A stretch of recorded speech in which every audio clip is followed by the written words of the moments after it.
Hey everyone, and thanks for tuning in today. I want to give a special thanks to a regionals champion, QIQI here. How are you today? I'm good. Thanks for taking time to do this. No, thank you for stopping by and showing us this really good Ulforce deck profile that took it. This was on October 14th, right? This was the first regionals that we had in October? Yeah, I think it's the first online regionals we had of this wave. I think there was an in-person one. Yeah. So I'll let you take it off, man. Just go ahead and start laying the spice on us, man. Yeah. So I think for anyone who's been following Ulforce this year, maybe you would have seen my name in other deck lists as well. So this list may look familiar because it's pretty unchanged from actually the Gen Con weekend as well, where I did top 8 a few times with the same list. So I can talk more about that later about choices, but I'll kind of go through it top down. So the first thing, the Ulforces, always 4 of for this Ulforce, because this is the name of the deck. This is the card that generates you the most value and wins you the game. Ulforce X, only 1 of, and I've been back and forth a lot on this one. This is, I know I see a lot of people play 2 or 3, and I think that's fine if you're playing the OTK version, but typically with Ulforce, I try to plan out kill over 2 or 3 turns, not 1. And so this is mostly just an extender, and it's just a 5th mega, honestly. It has its uses, it's definitely good, but it never felt like I lost the game because I didn't have this card in my hand. There's a few different Ulforce builds, and I do think there are some that lean more into 2 or 3 of the X-Anti, but in terms of my build, I've been happy with 1. I have tried the other versions as well, so this is not just me being stubborn on it, but I have found that I haven't needed more than 1. For level 5s, I only run 5, and I think this, again, is another point of contention. I've got a lot of feedback around this. I've seen it's usually about 6 or 7 that you run, and I have run 6. I do think the biggest thing with this is that, honestly, I play the deck to draw a lot, and so often you only need to find 1 stack. And so in the same way, right, if you play only 5 megas, then you're expecting to find at least 1 mega. It's the same thing with the level 5s. If you play 5 level 5s, you're expected to find at least 1 level 5. And so the mentality of your deck building is the same there. If you're only running 5 megas, well then, why not run 5 level 5s? And the result is actually pretty consistent. Now, of course, you're not going to always find the stack in your opening hand, and that's fine. And so as of now, are you going to keep it with 5 level 5s? Do you plan on changing it anytime soon? Yeah, so I think in Ulti Cup format, the deck loses a few flex spots because of the format of Ulti Cup is a bit different, especially with Mirage being the top deck. And so with Ulti Cup, I would probably try 6. I do think moving into the next set of BT 14, I believe it is, there's Veedramon Ace, which is another level 5 that is really good in Ulforce. So the deck, I'm just going to have to test it all, but I think Veedramon Ace almost treated like an option, so I could see that bumping it up to 6, maybe 7 level 5s for that inclusion. But still to be determined. In the current regional format, though, I'll probably keep it as 5. 4 Leomon, 4 Vidra, and then 4 Lana. So 2 Lana. Sorry, 2 Lana. Start with the easiest one. It's a hybrid for game. You play a lot of Tamers. It gives you jamming, everything you want for just to close out games, and it's quite flexible as well. I could see this depending on the format. If there's a format where you really cannot play for board, for this to be increased, but for now this is fine. For Leomon, so Leomon there's kind of 2 branches of Ulforce as a generalization. There's the Leomon package, and then the ones that play just more Vidras, that play more Tai V Tamers, that play Gold Vidra. The Leomon, I think it's interesting because it does you build the first stack in a non-ideal way if you have Leomon because it has no inheritable. But Leomon gives you both defensive options as an additional blocker, which makes a big difference in a lot of matchups to have the extra blocker to stop the extra attack. I mean, you mentioned memory too. Exactly. So you mentioned you played Red Hybrid. I mean, Red decks hate this card. Right? Oh yeah, it's like even if you pop it, exactly. You pop it and then your turn is over. Actually, I think this region I played against quite a bit of Belfamon, and Belfamon is quite popular. It's won quite a few events this format. And I'm pretty sure I made a Belfamon skip 4 turns in our 2 games with Leomon, because they're forced to kill it, right? Their turn starts, you give them 1, they pass turn back. So this card can feel very oppressive in certain matchups, and for that reason alone, there's enough popular decks that will lose to Leomon alone to make it worth playing in this current format. So would you say 4 is a must for I would say this type of build? If you're playing Jerry, you want to be playing 4 Leomon.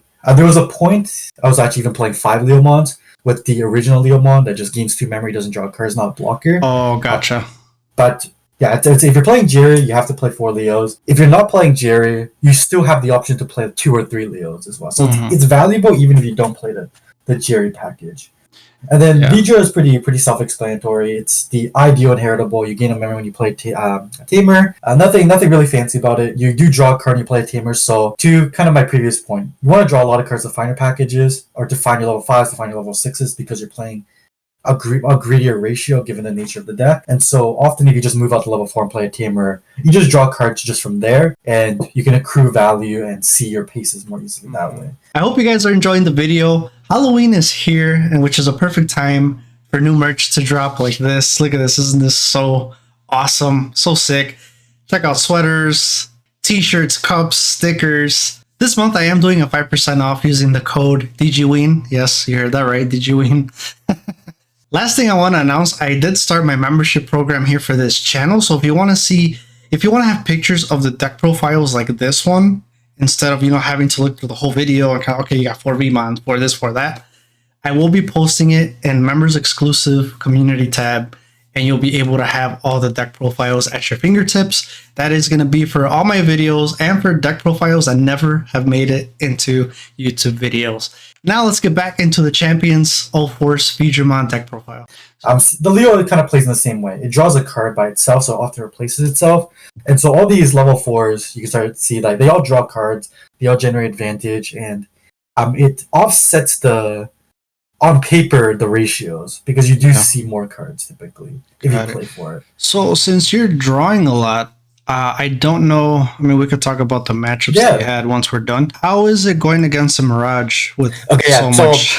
I think that's a very valid point. And Mirage is a really hard matchup. So you need to it's the opposite. You need to play around it, right? You need to play for. I would not move up aggressively Vidra to draw cards in that case. I would try to keep hand size low, and you can keep hand size low by playing Tamers out.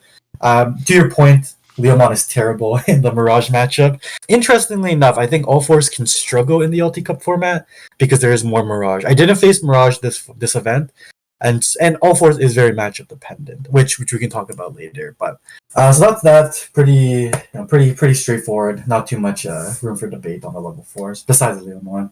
The rookie count. So I'll kind of go over everything together because I don't think anything's isolated. The only must-play VMon in my opinion is the BT11 VMon, which is the one that finds the Vidras, that finds the Tamers, and gains the memory.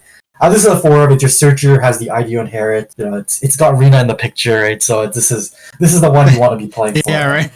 There's no no doubt on that one. The rest though is honestly a bit of flex, for depending on your kind of intent with Ulforce.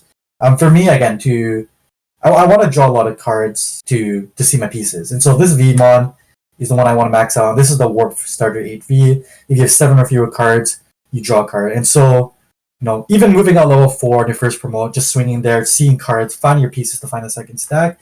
This is super valuable. Oftentimes as well, if your hand is just not ideal and you're dumping your hand for Ulforce, you need to replenish your hand to find more Tamers. So this card does the same thing. And the biggest thing is the Warp. The Warp actually offsets the ratios of level 5 because you can almost treat it as half a level 5 depending on the matchup. Especially in the matchups like Royal Knights, you could just slap this down. Now if they put a Mega on the board, you can go into Ulforce immediately. This card does a lot, but I do think it is a meta call. And so because this format, you do need to pay respect to decks like Royal Knight.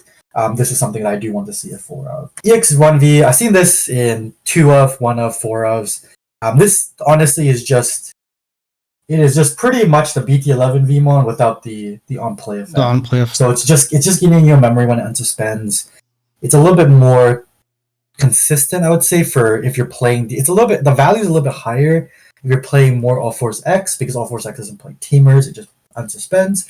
And so you typically would see more of these when there are more Ulforce X in the deck. Arguably, it can be interchanged depending on what you're expecting to face. For things like Madoki, Siako, those kind of flexible rookie spots. And then Gabumon. This one is this is one I just personally like, and again, it goes to my point of because the deck Ulforce naturally has greedier ratios, I just want to draw cards. And so Gabumon doesn't draw you a card, just any card. It's fine to be Tamers. Oftentimes, if you have the Gabumon, sitting down in your raising stack, then you don't need to look for Tamers with Vmon, or you don't need to, you're not worried about finding a Tamer. You might not need to suspend your level 5 to find Tamers either, because this Gabu will likely find a Tamer eventually. And so that's what this is here for. It's just a slightly less flexible but still valuable draw card. Now for that one, for the Gabumon and the Ulforce deck, it might not necessarily be a terrible option as opposed to putting it in other blue decks where you aren't so Tamer heavy. Exactly. Yeah. So has there been a time where you do have that Gabu and you, again, maybe not for this deck, but when you swing and you have to play out the one attacking effect? And I would say I think I would agree with you. I don't think this Gabu necessarily has a spot in most decks. I mean, of course, it might have a spot in the Garuru deck because it finds other Gabus as well.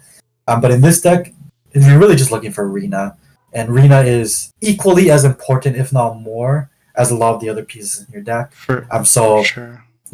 Ulforce without Rina is you're just playing like a starter deck at that point. So. Yeah. And that's why I would put value on this card. It's just a 1-of right now. I have played it as a 2-of in the past. I do think that it's cuttable because it's not like this card wins you the game, but in the same way for my evaluation of a card, it hasn't lost me a game. And so that's why I'm fine with it. And obviously, the jamming Vmon, we just don't play it because you're looking to build, right? It's not the thing where jamming Vmon's a deck where you want to do a lot of chip damage. But Ulforce is a deck that doesn't need to do the chip damage as well, and you're usually attacking with things like Leomon, things like Vidra to draw the maximum number of cards. And so for that reason, I probably wouldn't play jamming Vmon in my current build. I do think there are some possibilities, but that's kind of like a deck building choice at that point. I think your deck will look very different if you're playing jamming Vmons to accommodate kind of the game plan. Okay, I guess I'll go through the options. They're pretty self-explanatory. 3 Memboost, 2 Sorais. Same ideology here. You want to find your pieces. Blue Memboost, great at finding pieces.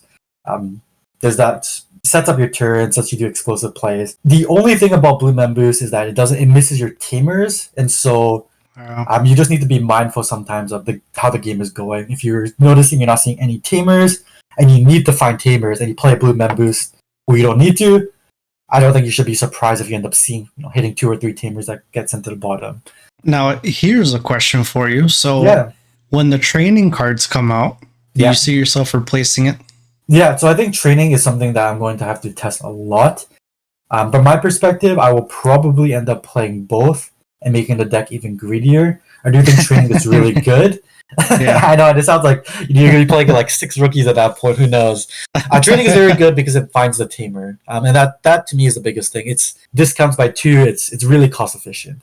However, I do think right now, and maybe I'll be proven wrong, but the difference between looking at 2 versus the difference at looking 4 is very significant. I wouldn't say it's an immediate replacement for me. I think I'll probably play some combination of both. Again, maybe I'll be proven wrong. I think time will tell, but I do think that both have a spot in the deck because you are looking for specific pieces. All right, and then the 2 Sorais. Yeah, so Sorais is definitely just a meta card. It's been in this game for quite a while now, EX3, and in the current format of Shine, Royal Knights, and of course there's just a bunch of other decks that it's relevant against, where you freeze a stack. It's just a must play because it effectively buys you a turn. Against Royal Knights, it prevents them from killing you. Against Shine, it prevents the Marcus from attacking. So there's quite a lot that it's useful for. It's a very much needed for the current format, but it's not like an evergreen card in my opinion. And you'll see like every blue deck is playing Sorai in this format. So, kind of like with Red right now playing Crimson Blaze. Exactly. It's definitely just like a meta concession. It's pretty cheap option, great security effect. Nothing too crazy there. So I'll go through the Tamers. I'll go through like the simplest ones first. So Rena. Unfortunately, if you want to play Ulforce, you need to have 4 arenas. It's an expensive card because they made it a secret for some reason. But this card is a must play. It synergizes with your Ulforce X, gives you a bunch of memory, extra turns, blocker, evade. It gives you everything the deck wants. And it's even relevant early on as well for just giving a Vmon blocker or Vedra blocker is huge if you want to live an extra turn. So card is great. It really is what makes the deck work and extends everything. So yes. I'm interested in your thoughts on that one Sora and Joe. Yeah, absolutely. So Sora and Joe was something that I played historically, actually. So oh yes, when Machine Joe was very popular, you needed Sora and Joe to strip sources to bounce their stack more easily. Honestly, this card has been just okay. It does have synergies with Sorai because you can strip sources with Sora and Joe, and then your Sorai reaches a little bit further now. But in all honesty, in this event specifically, now it has come up in other events where it's been useful. I didn't think this came up really at all. It was just, I may have given me memory once or twice, but I never felt like that was the memory I needed to win or that made a difference maker. It's good. I think this Sora and Joe is a flex spot. It could be the other tamer that I play a lot. Alternatively, is Matt and Sora, which bounces rookies, which is a lot more relevant in the Belfa format, in the Beals format. That card requires you to gain memory or gives you memory if both players have 8 or more cards. 8 or more cards, yeah. And in this format, a lot of decks actually drop hand size very quickly. Shine is a deck that actually will drop hand size very quickly, so you will not get value from that. It ended up being a little bit more valuable in different matchups against Belf again as well, Red Hybrid as well. Often they'll have something without a source, and so it's useful there. Bloom even. 3 Davis, again, find you cards to the setter. You're playing a blue deck that doesn't have its own dedicated tamer, you should probably play Davis. Yeah, it just does everything the deck wants. 3 is a good number because you're okay seeing multiples as well because you do want to find pieces. So I wouldn't shy away from playing like a Davis turn 1, and if my hand has nothing in it, I would just play Davis turn 2. And then the last 5 tamers, I guess, here are the ones that probably have the most flexibility for different builds. Jerry and Leomon. This is what makes a Leomon good. If they hit Jerry in security, you play a Leomon, that's fantastic. But again, just keep going back to the same point. Jerry draws you cards. And so while it's super not ideal, it's definitely happened a lot of times where my turn 1 is play a rookie and raising, play a Jerry, play a lone Leomon. So I'm just playing 4, just play Jerry, do nothing. But this card, drawing your card over the course of the game, even if it draws me 2 or 3 cards, will fix my hand so that I can play the game, 2 or 3 turns down the line. And so it has a lot of hidden value from just opponent's turn. When opponent's digimon attacks, you may suspend this to draw 1 card. It is actually really, really valuable the greedier the deck gets. So for sure, that's often overlooked. It reminds me of the blue TK that we have. Exactly. Older. I would say this might even be better in a lot of cases because it's just when an opponent's digimon attacks, you may suspend this to draw a card. So it's there's very few decks that win without attacking, honestly, and so you're likely to see a lot of value from this card. Of course, there's also the extra, value of Ulforce play Jerry, play Leomon, you just got a free body, right? So you're almost doing, a Bloom impression. So it has a lot of value there. It's very explosive and, what people might consider very high rolly, but I do think good decks have high ceilings, and Jerry is a card that lets Ulforce have an even higher ceiling. And how do you feel about it playing it at 3? For a long time, I was playing it at 4, actually, when I was playing the 5th Leomon, the OG Leomon. Okay. 3 is fine. I think, again, honestly, it depends a lot of your current deck ratios. And in this case, though, for me, Jerry's a card that I want to see at least once a game. And at 3, it is very common to see it at least once. Yeah, and then like you were saying, this deck just has a lot of searching. Exactly. The Gabu searches, the Vmon finds any tamer. So reveal top 3, add 1 Digimon Vedra and 1 blue tamer among them. So you're able to find the Jerry. And sometimes you're looking for the Jerry quite easily. The last 2 is the Tai V tamer. So I've seen this from anywhere from 1 to 4. The lists that don't play the Leomon tend to play more of this card because this card is really, really efficient. It's 2 cost. You tap it to draw a card with a Vedra, or you give one of your Digimon plus 1 KDP. Both the modes are very, very relevant in this deck, especially because your stack often will not have jamming. And so you want to make sure you can preserve evade. You want to make your Ulforce exceed security so that it doesn't die to security. And so The plus 1k is super relevant, even just for hitting into other Digimon. But the draw, again, is huge. Where this card is really bad is if your opponent is playing, like, if you're playing in the format like Black Warg, then this card just gets killed for free everywhere. In my testing, for a long time, I play against a lot of decks that do play Black Warg, right? You know, I don't like playing this card too early out, too often, or have been forced to play this out too early often if the format is infested with Black Warg Greymon. Then, or Tamer, even just Tamer killing. And then the last card is Death X. Again, for those that know me, I play Death X in almost like every deck I play. This card is... I honestly think this card is one of the best cards in the game. I don't think a lot of questions like, well, how do you out certain matchups, right? Like things like the decks that play quartzmon, because Ulforce just dies to quartzmon. And usually you'll play an option such like an expensive option, like Great Maelstrom or something along the lines of that. Something that bounces it to hand or to deck. But those options are so expensive, and decks that can make quartz usually can just make it again the next turn. But against a lot of matchups that do go wide, and there are a lot of decks that go wide in this format, that just have naturally have a lot of teamers. Death X is something that I cannot imagine playing the game without, because it does just give you so much advantage for so little cost. I think in the same way too, it's even value in security. If opponents are playing against you and they swing the security and they hit a 15k and their stack dies, I mean that's a huge security bump too. And it does happen, right? It's not negligible. So if I'd be perfectly honest, if I could, in most decks I would want to play 2 or 3 of this card. But it really, again, is depending on what you spend to see how much your deck can accommodate for it.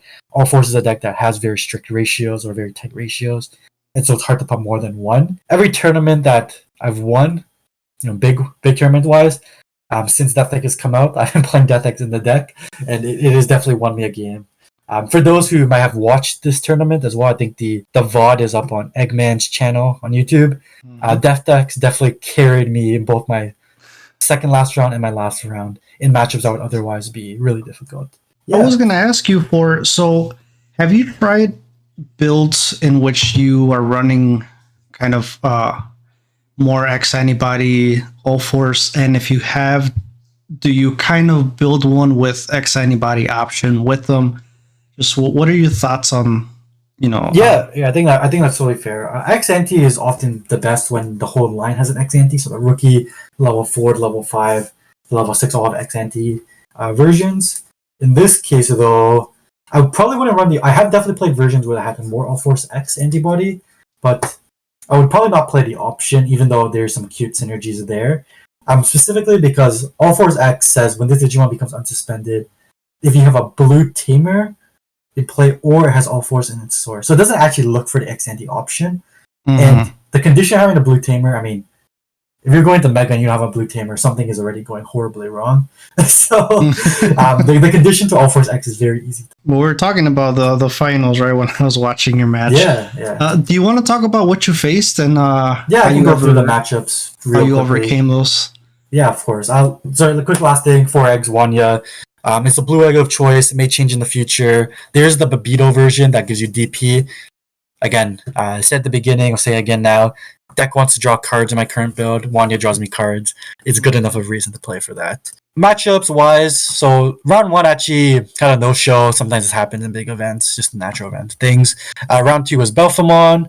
Round 3 was Royal Knights. Round 4 was Belphamon. Round 5 was Shine. Round 6 was Shine. Round 7 was a Mirror of Ulforce. Round 8 was bloomlord, and then round 9 was Hunters. So among these matchups, the only ones that I dropped the game to was I dropped the game to one of the Shine. Shine often just has a really high ceiling, and they can punish you really aggressively if they have the full, all the Marcuses in hand with the full line. And so deck is really good. You definitely need to respect the deck, and it's able to kill you very quickly or play the control game. So I do think Shine is definitely a tier 1 deck. But in that case, both matchups, I was just able to control the board a little bit better. And so that was kind of how that matchup went. And the last 2 rounds are also the rounds I dropped the game, which was against Bloom and Hunter. So I'll start with Bloom, because I'm going to be perfectly honest, anyone interested in playing Ulforce, if you play against Bloom, you should expect to lose. Like, I think your expected win rate against Bloom is like, you should be like maybe 1 in every 10 games you should expect to beat Bloom, because if the deck has so many things that are so hard to beat. Hydra is one of them. It removes your stack very easily and also taxes you for suspending at all. So if you don't have a lot of memory, the deck is Hydramon is very hard to deal with.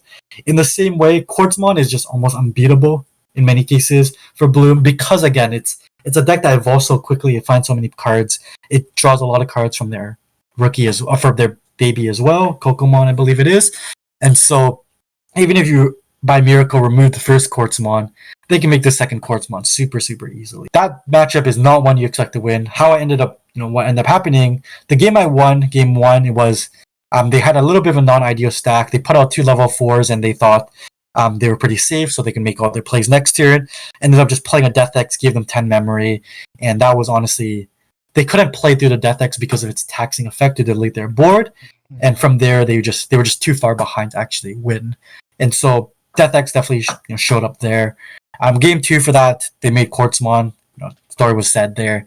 Death X was in my security, I believe, or I couldn't find it, something like that. So even there, though, I would say you can't even rely on Death X too consistently because Bloom doesn't actually go wide all that often. Because they have the option to go tall. So they could just make 3 stacks or 2 stacks and just make 2 mega stacks. And so Death X isn't cheap enough, usually enough to actually win you the game against their quartz. So it's good. It's not an instant win card if you play it against Bloom. Game 3, they just had a little bit of a slower start, and just seems like they couldn't find a level 5 or level 6 fast enough, and I was just able to put enough pressure. So one other thing about the Bloom matchup is because your expectation is to lose, unfortunately, just given the nature of how that goes, and I played against a lot of Bloom, sometimes you have to play really, really greedy. And what I mean by that is you need to swing level 4s into security, you need to swing level 5s into security, and hope it lives, and then extend your play from that point, because that one extra turn is the difference maker before they put the quartz out. On the bright side, I guess, is with the bloomlords, they have a lot of bodies that aren't necessarily high DP besides the megas. That's right. So that's also a plus going against it, right? So a lot of the time too, I would say against Bloom, if they present the opportunity, and again, a lot of it will come to it comes down to the Bloom player's experience against Ulforce. If they have everything suspended without a way to stop the Ulforce, then you often should just remove their board and not remove security. Since I was telling you I was playing Red Hybrid, yep. How's that matchup for you? Because Red Hybrid is super aggro, right? Yep. I think Red Hybrid, I play against a lot more in Ulti Cup as well, because Red Hybrid has a lot more presence, I find there. I'm actually okay with just opponents hitting my security in most matchups, because if they hit Tamers, great. I find that they can remove all my security, as much as they would like, but they can't actually win. It doesn't matter. And so if they remove 5 security, and then I make 2 Leomons, they're probably not winning this game. From that so point dumb. On. The other thing, it's really hard for Red Hybrid to overcome that as well. They also rely heavily on deletion effects, which is really interesting for a red deck. And what I mean by that is the Red Hybrid deletion effects, because they want their bodies to die. They want to get free Tamers, free bodies. And Ulforce doesn't need to do that, right? They just bounce everything to their hand. And so the deck just ends up falling further and further behind, usually as the game goes on. Where it does become difficult is that, if you play a lot of Atomic Infernos, you do a lot of security checks really early, you are able to pressure really quickly, and you can find the wins there. But I do think between that matchup, Ulforce is favored between the two. And then the last matchup was Hunters. Hunters is not as bad as Bloom. I do think it is still slightly Hunter favored, if I'm being perfectly honest. And the only reason I say that is because Hunters can also play Quartz. Same way, the amount of Quartz they play is also honestly kind of dependent on the Hunter player. But my opponent in the last round did have Quartz. And if they play Quartz, same thing, you're kind of screwed, you're out of luck. I do think Arrestor is probably one of the best removals in the game, and it gets around your evade, right? You just put their Ulforce under a Tamer, and you're always going to have a Tamer, usually when you play Ulforce. Yeah. So matchup is definitely hard there. I think it's kind of the same mentality. The matchup is unfavored, so sometimes you just need to make greedier plays. You need to swing with level 4s, you need to swing with level 5s into security. And chances are in the Hunter's matchup, usually it lives because their security is not that strong. So you really need to recognize how you're going to win this game, and if how you're going to win this game is to be a little bit greedier, then I think that's just the outcome you need to take. I played a lot of Ulforce's format, really really fun deck, but I do think it's a deck that rewards a lot of practice, and I do think by no means do I think my build is perfect, nor is it correct. I think there's a lot of different versions for what you face in your meta, for how you want to play the game. So, just take my deck with a grain of salt. It did well in this format, in this meta, in this tournament as well. Just happened to see good matchups. Sometimes you'll play against 9 bloomlords and you're just you're gonna do terribly. So there's always a bit of element of luck in a diverse format, and I think that's fine.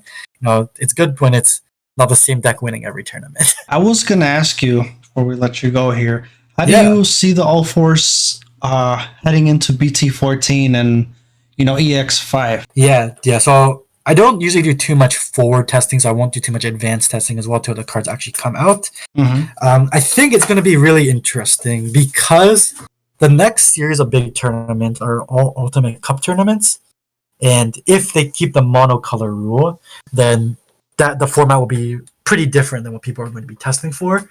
If I'm being perfectly honest, what I'm more excited for, Ulforce does get a few tools. It gets Zudamon Ace, which is the biggest one, which synergizes really very nicely if you have level 4 sitting around to ace into it. But I'm more excited actually for the new Veedramon promos for armor. I mentioned I think somewhere earlier in this showcase that I am a big fan of armor and I've done well with armor previously, and I think the new armor support or the new Veedramon support is really, really good. So I'm curious to see if that can make armor viable again. So yeah, I mean, it's not really an answer for the Ulforce question for all those Ulforce fans out there, but chances are most Ulforce fans are also Veedramon fans. So we're gonna be looking to play armor or Veedramon. Blue should be in a pretty good spot still. Sure is with that EX5. Exactly. Thank you for your time and congratulations again. Yeah, thank you. No, thank you for your time and thank you for bringing more visibility on Ulforce. It's always cool to share with the community. I just can't play it because I have only like 2 arenas. Halfway there. I'm like, I don't think they allow proxies, so I'm not going to be using them. Fair enough. All right. Well, again, thank you, and thanks for taking the time to show us that Ulforce